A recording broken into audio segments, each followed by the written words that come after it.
Back in the 80s and 90s, Celtic's video content wasn't on YouTube and social media. It was released on these space-consuming blocks of plastic, the VHS home video. In 1991, Celtic's chief executive Terry Cassidy released the Celtic Collection, a quarterly video magazine.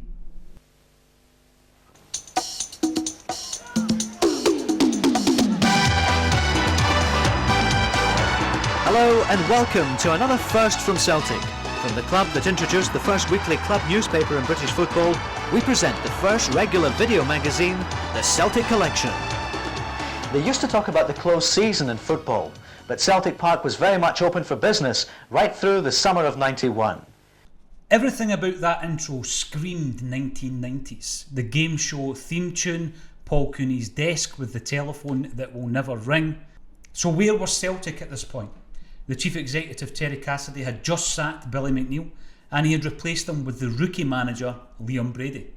Liam, how does it feel to be the manager of Celtic? Tremendous. Very, very proud and very, very honoured. And I'm really looking forward to my new job. You said though at one point that you wouldn't be interested in football management. How many jobs would you have taken? Well, that's impossible to say. You know, unless you're offered, you can't really say. But let's say yes. I wasn't really interested in football management because I felt if I was going to start in it, I would have to start at the bottom levels and work my way up. But life plays funny tricks, and here I am. You know, coming in at the very top. And I think to myself, if I'm going to fail, well, you might as well fail at the top. But I'm not saying that. That's going to be the case. I'm very confident that I'm going to bring success here to Celtic Park. How much do you know about the traditions of Celtic? As a boy, for example, in Dublin, were you aware of this Glasgow giant? Absolutely. There's Man United, there's Liverpool, and there's Celtic in Dublin. Not necessarily in that order. The 1967 team, Lisbon Lions, that was when I was really becoming interested in football. I was 11, 12, my most formative time thinking about football. And well, I never really followed anyone in particular, but I always followed players. And you know, in that team, Bertie Auld and Jimmy Johnson, very special. There's a great family atmosphere here at Celtic Park, and they've always enjoyed the attacking football that was the hallmark of your play. Distinguished creative football. Is that what you hope to bring back to Celtic? I know what the traditions are here, and I will try to live up to them. I think when the board appointed me, they knew what kind of football I believe in, and they think it's going to be acceptable by the people who come here to watch Celtic. Looking back at this early interview with Liam Brady, it's clear that even he was surprised that he got the Celtic job. And what about those prophetic words? If you're going to fail, you might as well fail at the top.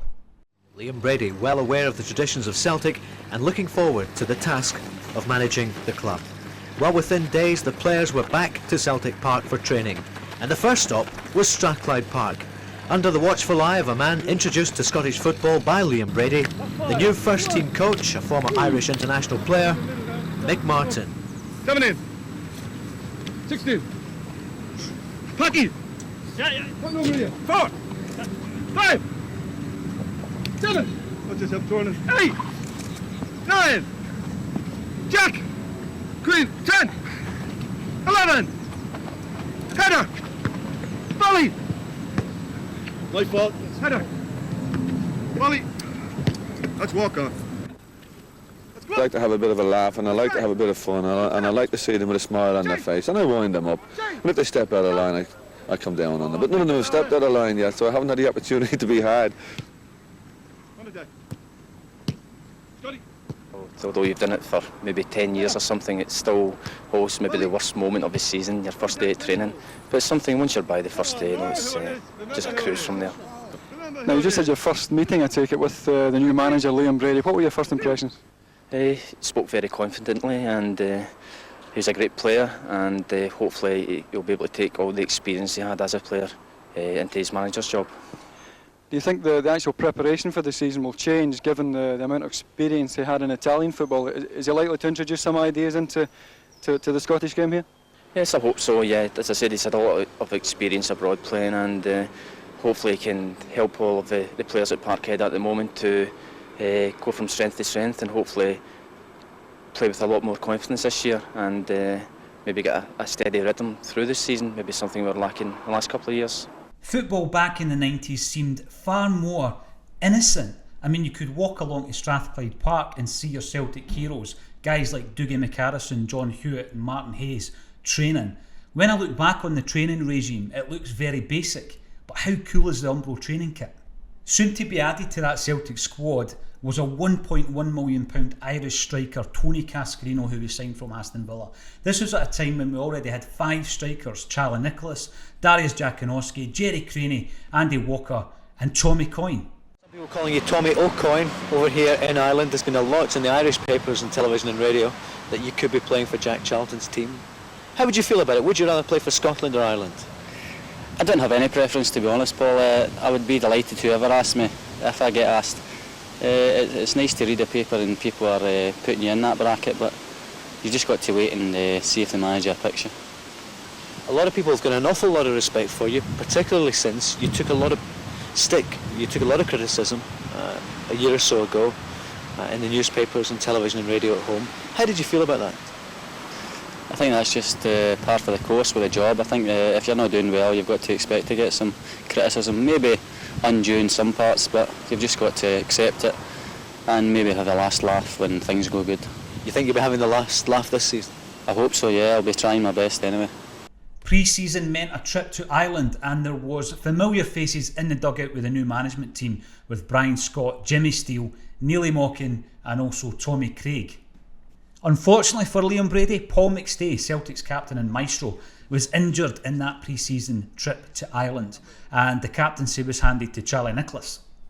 Despite an injury to our talismanic captain, there was still confidence in the Celtic camp, as Peter Grant explained. Yeah, a good start last weekend. We've let ourselves down in the second game against Cork. We were very disappointing, but I think we bounced back a wee bit last night. Okay, it was a very, very difficult game, and Dundalk never wanted to play in the game, but we've enjoyed it. The boys have enjoyed the break. We've got together again. We've got a good team spirit, and that's what we're aiming for, and hopefully we carry on into the season. After the pre-season tour of Ireland, we went down to Highbury and drew 2-2 with Arsenal in the Paul Davis testimonial, before coming up to Celtic Park for Liam Brady's first game in charge at Paradise, where we beat the FA Cup holders 1-0. Liam Brady's first game in charge at Celtic Park gave this video collection an opportunity to get behind the scenes, get into the dressing room and speak to some of the people who weren't involved in the game against Spurs. And I think this is where the video collection comes into its own. You get the behind the scenes stuff, the stuff behind the curtain that you don't often see as a Celtic fan. Derek, you must hate to be out today for this match. You picked up a knock on Tuesday. Yeah, first I thought it was a stress fracture. Fortunately for me, it was just a bad bruising in my shin. And to play against the Cup winners in England would be tremendous. The pitch was looking great and a big crowd, so disappointed I'm missing it. Of course, you watched Spurs last week in Ireland. Yeah, watched them against Shelbourne. We beat Shelbourne 3-0. I don't think we'll have any problems beating Spurs today here. The Celtic Collection will show you behind the scenes at Celtic Park. Here's a unique insight into the dressing room just minutes before kick-off. Liam Brady, Mick Martin and Tommy Craig have last-minute preparations, with Liam and Tommy laying out exactly how the team will line up against the English FA Cup holders. Start cheering in, come on.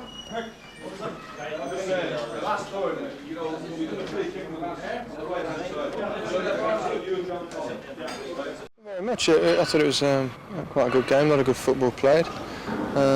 Should have been 1 or 2 more goals. I missed one, but I missed them before, so I don't worry too much about that. But that was entertaining. The crowd were in good spirits, and I would think everybody enjoyed it. It's interesting watching you and Packy Bonner up against each other again. You've played against each other so often in different circumstances for your countries. That's right. I've never played. It's the first time I actually ever played against Celtic. Be it here or be it anywhere. It's my first visit here. I've usually played Packy, of course, when he's been playing for the Republic, and we've had a few battles there. But he's one of the best goalkeepers around. He's very dependable, and he made 1 or 2 good saves again today.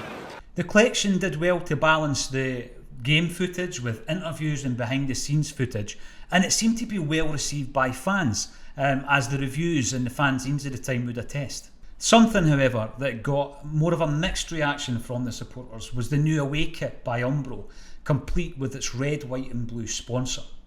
A scarf and a tammy. That was all the fan needed in the 50s and the 60s and maybe even the 70s. But in the 80s and now in the 90s, an essential part of the kit for the modern fan is the jersey. And there was controversy recently when Celtic introduced a new away strip. But what do you think of it? We went along to the recent Celtic St Mirren game to find out. I think it's beautiful. it's dead different and all that. Just doesn't look like Celtic at all. Just like the colours, nice change. It's a wee bit like a new Scotland strip as well with the design it. It's not the boys without the hoops. No, sorry. I look at it in the paper, it wasn't very nice, but you see it close up, it's nice.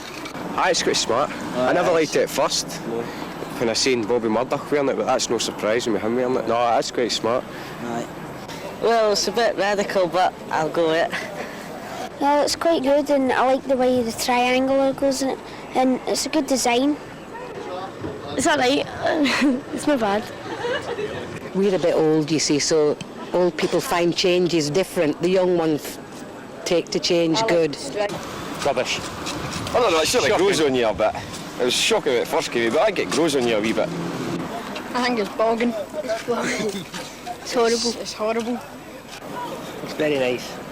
Very nice indeed. First I didn't, I thought, well, it's a bit over the top, but sort of grows on you. Oh, it's just like 40 shades of green in it. And what about the man from Umbro? Does he say yes to the new strip? Well, I think you only need to see the number of strips that are around on the streets. Without a doubt, I would say it's the best-selling strip we've ever had. You know, and again, not just within the UK, but internationally. The likes of Italy, the Italian market, where we're very strong as a company, you know, we're selling a lot of Celtic product, and in fairness, a lot of that is down to the fact that the design is very radical, and you know, people are buying it as a leisure shirt rather than just being a Celtic product. But obviously, you know, the fact that it's a good design with the Celtic badge helps, you know, both the club and ourselves. One of the things I loved about watching this old VHS video back was hearing again those commentators that became so familiar as a kid growing up. Jock Brown, Jerry McNee, et al. Never thought I'd missed them, but it was refreshing to hear those old voices from the 80s and 90s again. This was at a time when Jock Brown was a commentator. He of course went on to become the general manager of Celtic, and it's interesting how the passage of time changes your perception of individuals. None more so than the following interview between Charlie Nicholas and Hugh Keevins. Yes, I mean, I've got great memories of the club, but this room holds probably most of the funniest memories and the most excitable memories in here. There's goes back to '79 really, Hugh, when I used to clean all the boots in here with some of the younger lads at that time, apprentices. We stole the jerseys for a night, took the kit away from Nearly Mocking, the 4A's Wolver jerseys, and went over to the jungle and stood in the jungle, and we beat Rangers 4-2 that night to win the league. So there's a lot of history from all players, and there's a lot of memories for me. You have such a strong affection for Celtic. Why did you ever leave the club in the first place, Charlie? Well, it was obviously financially it became that I had to leave. It's a waste of time looking back now and saying that Celtic should offer me more or whatever. That happened. That was the state of play at the times. It's changed. It's turned round about hopefully since then. Hopefully Celtic have learned their lesson and players learn their lessons. But it was great sadness that I had to leave. But it was, I mean, when I look back now, I think I would have had to have done it in the same circumstances again. But it was just the upbringing really from my father, my father's families. It's always been Celtic orientated, and it's like. It's just like a family to me now, Celtic. In a red jersey with first Arsenal and then Aberdeen, how difficult did you find it to play against Celtic? Oh, incredibly difficult. Obviously, as you know, I got a few barrackings when I first came back from some supporters, but understandable. I can understand how they felt emotionally really that night. I mean, I was cringing inside myself at times, but I had to do it. It was something I had to do for quite a few years, and just go on with it. I did it the best I could, but I don't think I ever really played well against Celtic. Could you feel the fans willing you to do well for Celtic when you came back from Pittodrie? Yes, I did. I was obviously out quite a lot with injury, but when I came back for Pittodrie, I think there's obviously apprehension from the supporters, because obviously I left when I was younger, and probably at that time the team was more exciting and we were successful. So to come back as an older player, slowed down, not as fit as what I was then. Yeah, I mean, they're apprehensive, so was I. But hopefully now they're starting to see Charlie playing properly for Celtic again. In fact, some people, Charlie, think that you should retain the captaincy, which you've had since the start of the season. No, I'll make it perfectly clear. It's not up for grabs. I'm not after it. It's Paul McStay's, and it'll stay Paul McStay's. I think we've got three versions of Charlie. You've got Charlie Mark 1, who was the young kid scoring 50 goals a season in that brilliant Celtic kit. You've got the Charlie Mark 2, who came back up in the 1990s, and you see a lot of him in this video. He had a very good season, in actual fact, scoring 25 goals. And then you've got the Charlie Mark 3, who is the pundit, and I'm not going to say divides opinion. He is largely disliked by the Celtic fans as a pundit. Someone else who has changed over the years in terms of the way that Celtic fans look at him is Sean Connery, and even 007 made an appearance in this video. Well, yes, I'm very excited about the possibility of the match here today, and I haven't been back here for so many years. It's always, but it hasn't really coincided with my free time. I see Kenny Dalglish here today, some of the great Celts of the past. Who would you pin as your all-time favourite Celtic player? Well, there were so many different types of players that I liked. I liked Charlie Tully when he was here, who was, of course, more Irish than Scottish, but still a great Celtic player. And Jimmy Delaney, and Kenny, and of course, I mean, there's always been. And a wonderful player was Fernie, who would have been, I think, running around in Italy by now, I should think, had he been. I don't know what they're all doing, these guys now. I saw Dennis Law the other day on the television. He's still thrashing around, looks exactly the same. But, okay, coming up. Is Kenny Dalglish here today? No. Kenny is here for the match, yes. Is he? Oh, well, look forward to seeing him. Yeah. Finally, then, we'll let you get on with Mr. Cassidy. Your prediction, though, for the big match this afternoon? I have no idea. We're just talking about it in there, and it doesn't matter what position either team's in, whether it's the top or the bottom of the league, or out of the cup or in the cup. It's always different. It's always a surprise result. Yeah. I just hope it's a great game. There's plenty of excitement. There always is. You know, you don't have to import anything like that for this. But Celtic's still a bit special for you. Oh yes, yes. Absolutely. It was the great chance and surprise to be able to come here today. And I'm sure the game will live up to it. So where did it all go wrong with Sean Connery? We've heard tales of Pat Nevin defecting from Celtic to Hibs. Well, Connery defected from Celtic to the dark side. And it all came down to the fact that when Fergus McCann took over, he was less accommodating than Terry Cassidy. So Sean Connery went across the city and became a guest at Ibrox of David Murray's. So Terry Cassidy, I think, seen the commercial value in having Sean Connery at Celtic Park. And what does this video say about Terry Cassidy? Well, there is a very interesting video interview of him on this tape. Well, I think there are two parts, as there are in any other plan. One is, what do we do in the short term?